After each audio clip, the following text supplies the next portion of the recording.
Hello, this is Melissa Jacobs for the Bara Spoken Word. And I'm sitting here with Rose Foley from Ballineen, originally from Clonakilty, I think. Are you? I'm definitely from Clonakilty, Yeah. from Casement Street, Clonakilty. I would have a poem written on the street also, so that's for another day. Okay. And even though I mean, you're a very creative person. You write and you paint. What we see right behind you is a painting of what's the painting called? It's from a series called Into the Depths, Okay. and mainly it's examining waves, all the different types that we have in West Cork, and the colors and the changes, rather than we'll say do a landscape. I think that the ocean can hold all the colors of the day. It reflects the light from the sun, the type of day we have, and you know, whether it's overcast or the sunlight, there's a different color every time that you go, and it's nice to examine it closely and also to see the effects weather conditions have on the sea and the theme of the wave. Oh, that's great. I love your fascination with waves. I sort of share it. Did you have that as a child? Did you see this when you were a child? I did. We used walk down to Inchydonny as children, and we'd have our few hours below, and I was always fascinated with the idea of the waves and where did they come from, and you know, their energy, and it always held a fascination for me. But I'm also a sea swimmer, so I suppose I would also be aware of the dangers, and I swim any time of the year, really, mostly. I could go in January, the same as I could go in today. Wow. But as far as I know, you didn't start painting straight away, or did you? No, I didn't. I had to work for a living. In our family, we wouldn't have considered being an artist as a job. So, you know, when you're busy at that age, you don't want to spend your spare time doing anything, only going out and going to your dances and all that. So it was something I took up when I came to Ballineen, to live in Ballineen, and we were running a pub, and that's a busy lifestyle. So I wanted to a pub. So really, I wanted to keep the idea of something to do in the arts and crafts going for myself, so that I'd have it for my future. But at that stage, I was only looking at it really, going to classes in the community colleges around West Cork. I would have gone to Clonakilty, I'd have gone to Cork City to classes. I would have been to Ballineen and Manway, you know, any place that was nearby. And drawing, I would have done classes with tie dyeing, worked with combined materials, cloth and thread, sewing, as well as dyeing materials and putting them together in a piece. So I would have worked with different materials, and then I suppose I had exhausted a lot of the art classes because that was my hobby every year, and I decided to pursue a career in art and went to Sculpty Funding to get a portfolio together. Okay. Yeah. So that was a very organized course. That was a great course. And how long ago is that? How long ago? That's quite a while ago. I would have been in my 40s then. That's quite a while ago now. And I mean, that led me on then to deciding that I would pursue it and go to the Crawford for a few years, and I was accepted there with my portfolio. So I went there for 4 years. And after that, then I decided to do with painting at home, and I opened the studio and decided I'd teach children art and have adult art classes also, which was nice. And then I joined up with the ETB to sort of work with community art groups.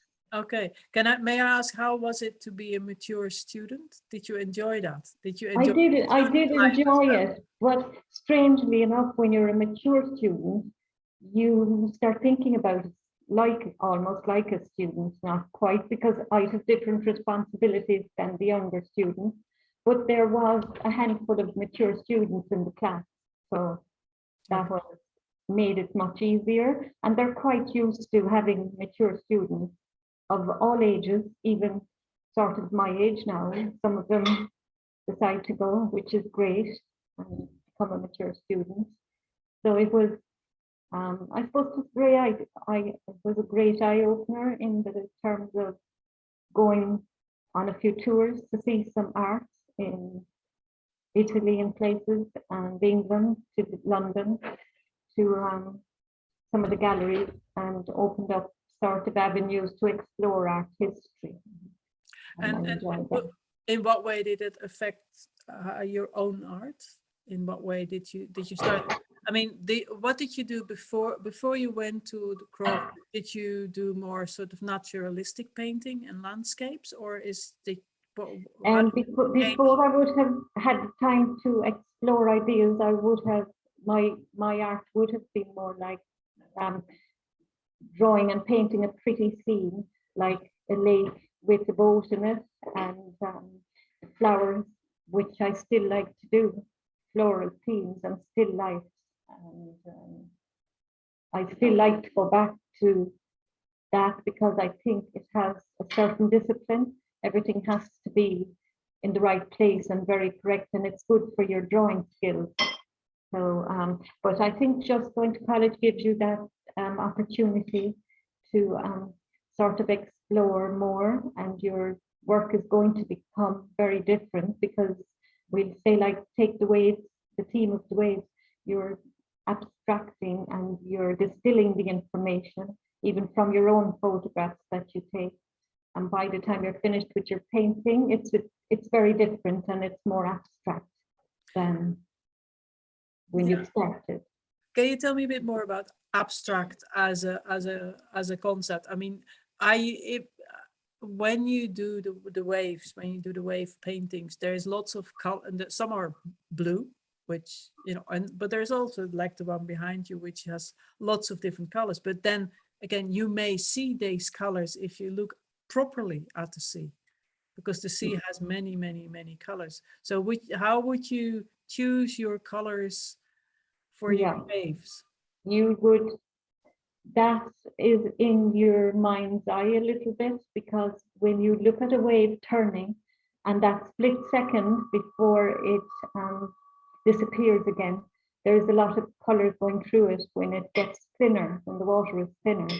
So you just have to watch it several times, take some photographs, keep it planted somewhere in your mind, and also you'd have the photographs to help, and then your own idea will come through it, because you're aware of the water, we'll say, thinning before the wave breaks, and that's where the colors come through from sun, if the sun is out, we'd say. So you after that, you take over yourself at some point. You throw away your image or your photograph, and you finish the painting in your own way, to your own ideas and satisfaction of what you feel is the finished product. Yeah, you're going to read at the bar spoken word on the 23rd. Sorry, I can't hear you at the moment. Sorry, no.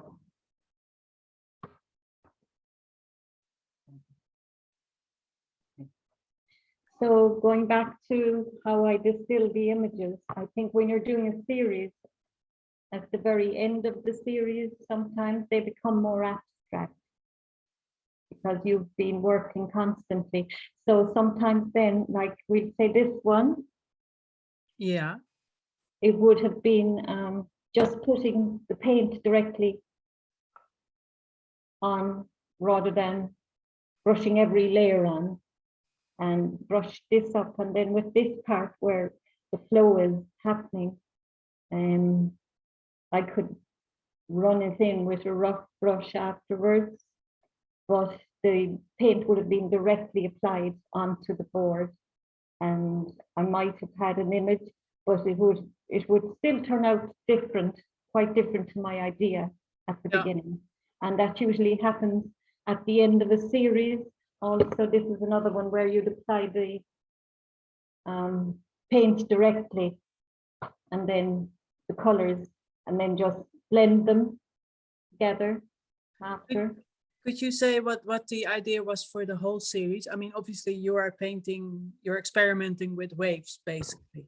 That was the start of it, but I also studied the science of waves for it, because I started off with metal plates doing a few monoprints, and one of them I felt the wave was a little bit not going in the right direction for me.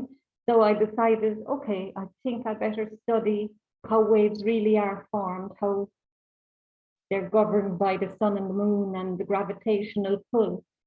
So then I did a few pencil drawings of the shapes of waves, just how they, and then they're very different when they break over a different surface. If a wave is coming in to a straight ground where the sand is very straight, they flow in differently to when there's a dip and there's more of a pounding wave coming in to the shore. So that all affects waves. And then I was interested in how surfers think about waves, because they have to understand and study waves to go out there and surf and engage with that nature in the raw sense. So I was interested in that also. So that's how I went to have a look at surfers when they'd be sort of riding the waves, and kind of felt what I thought they might feel up there, up on the crest, when they're at that particular point seems to be the high point for them. And yeah. Have you yourself been surfing? No, I didn't, but I think there wasn't actually any surfers in Inchydoney when we were young. We never saw anybody surfing there. No. So like, I think if we had, I'm sure we'd have given it a go, you know. Fascinated by it. You're fascinated by the sea. I am. Overall. And in general, it would be a place that I'd visit very regular, and winter or summer, I don't mind what weather we have, I'd still go. Okay, can you say what attracts you? I think it's all the layers of it's a study that you could keep on.